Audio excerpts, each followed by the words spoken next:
La historia de Martín Federico Lombardo, Sí. el abogado santafesino que tomó notoriedad en las últimas elecciones en Santa Fe, Sí. en virtud de que era el apoderado legal de una decena de partidos políticos, muchos de ellos incluso enfrentados. No entre sí. olvidar esto, por favor, no olvidar. Distanciados de todo punto de vista, programático, ideológico. Por ejemplo, fue el representante legal el apoderado de el partido de Saúl Perman, que a la postre logró una bancada en el Consejo, y de Juanjo Piedrabuena. Claro.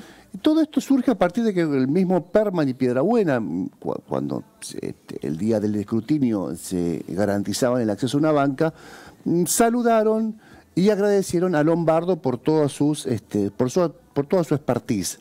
Ciertamente es un gran ingeniero electoral, Martín Lombardo, sabe del tema, conoce las grietas del sistema y conoce sus endijas, que le permiten, por ejemplo, esto que estábamos contando, ser representante legal de muchos partidos políticos.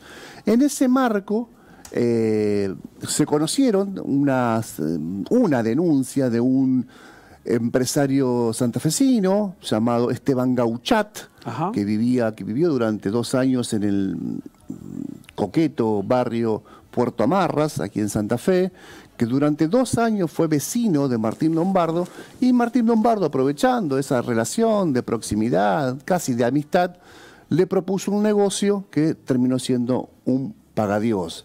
Este pagadiós significaron un perjuicio económico de alrededor de 4 millones de pesos según denunció este empresario, y con la idea de hacer un negocio comprando ganado, revenderlo, todo esto en plena pandemia. Esto ocurre entre mayo y octubre del 2020, de vender ese ganado a un precio especial y compartir las ganancias con este empresario, que era el que ponía la plata, a través del pago con cheques diferidos. Claro, en primer momento los pagos llegaban, la cuenta tenía crédito, la cuenta de consignataria Don Mateo, cuyo gerente era Martín Lombardo, y se empezaban a cobrar los primeros cheques. Esto entusiasmó, este modus operandi se da en todos los casos, después vamos a contarlos.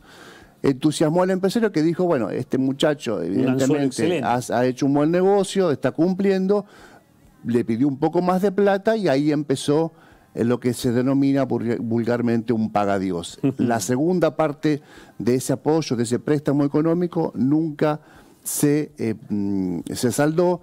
Por el contrario, se presentaban cheques que rebotaban, cheques en distintas entidades bancarias de Santa Fe principalmente. Gauchat hace la denuncia en la justicia provincial, muy perezosa la justicia, incluso un fiscal llamado Federico Grimbar decide archivar la denuncia considerando que no había delito, porque era un acuerdo entre privados que salió mal. Un visionario. Dijo así, digamos, en términos muy generales, Grimbar. Sin embargo, el fiscal regional, Carlos Arietti, la desarchivó y le volvió a dar vida. ¿Qué pasó?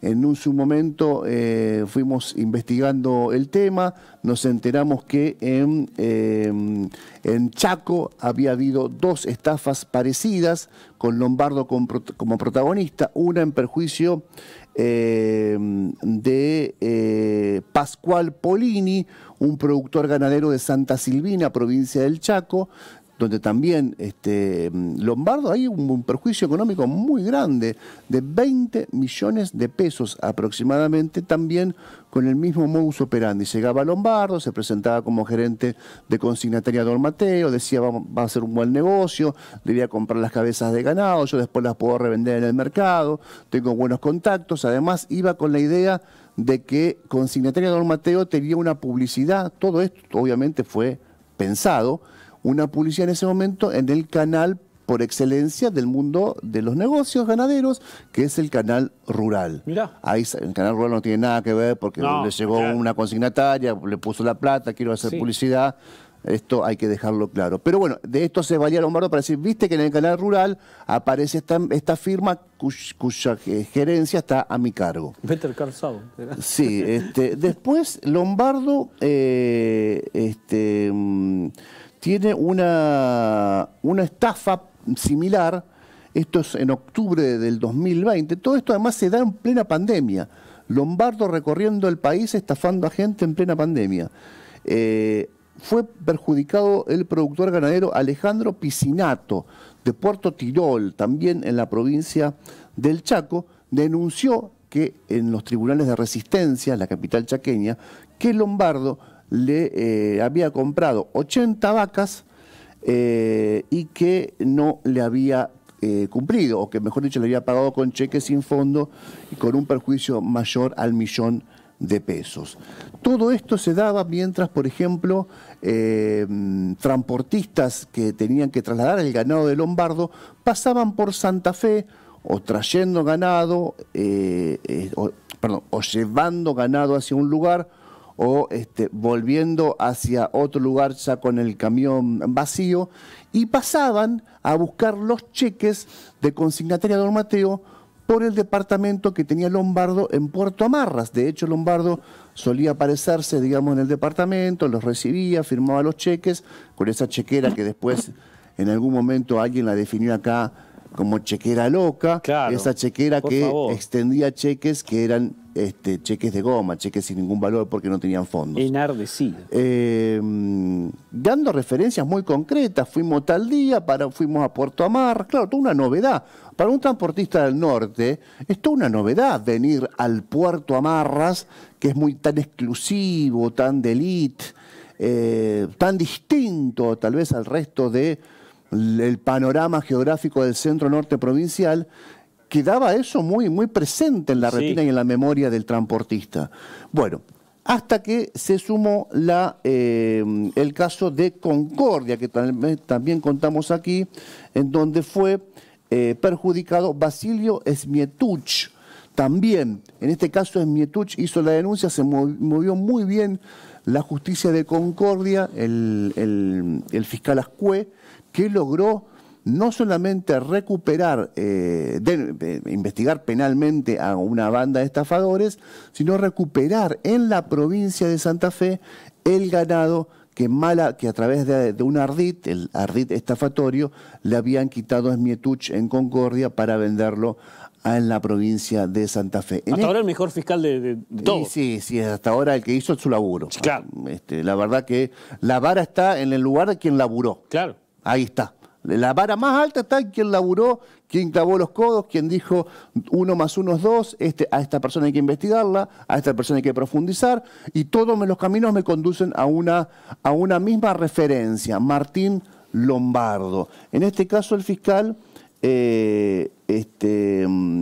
imputó a el consignatario Matías Fraijola, que fue el que estafó a Smietuch en Concordia con la compra de ganado, de vacas preñadas que fueron vendidas a Santa Fe y que, insisto, por una muy buena pesquisa del fiscal fueron recuperadas. Bueno, ¿qué dice la denuncia que fue presentada por Pascual Polini, este productor chaqueño que está representado legalmente y cuyo poder está también legal en el abogado local Hernán Albrecht? Dice que hay que investigar a Lombardo ya no en una condición, digamos, de compartimento estanco o de situación particular autónoma de las distintas jurisdicciones sobre sus estafas. Hay que investigarlo a Lombardo a través de un modus operandi, una práctica que se volvió interprovincial, que afectó a chaqueños, a santafesinos y a enterrianos, en donde Lombardo, sin lugar a dudas, plantea la denuncia, era el que diseñaba las estafas, el que diseñaba los ardides, el que buscaba al personal que después también terminó siendo engañado, el que trasladaba el ganado, el que se presentaba como gerente de la consignataria Don Mateo y el que firmaba los cheques. De hecho, muchos de esos cheques también se buscaban por un estudio jurídico que tenía Lombardo en Santa Fe, que compartía con su hermana Pía Lombardo aquí en el sur de la ciudad de Santa Fe, que después cuando lo empezaron a buscar a Lombardo para reclamándole el dinero que Lombardo no pagaba, cerró su estudio y se radicó en Santa Fe, su estudio, y se radicó en la ciudad de Concordia, donde actualmente reside. Lombardo, para cerrar, ya está imputado por un hecho, que es el hecho de la estafa al empresario que vivió en Puerto Marras y que fue su vecino durante 2 años, y está esa situación a resolverse. Mientras eso se resuelve, suma otra denuncia, que es ya una denuncia más grave, porque es en calidad de jefe de una asociación ilícita. ¿Y qué dice la ley? Que la expectativa de pena para un organizador de una maniobra ilícita tiene como pena, que expectativa de pena, 5 años para arriba. Por lo tanto, no puedes tener el beneficio de la suspensión de un juicio a prueba, de una probation o de una situación más morigerada. Lo pone en un lugar más complicado legalmente.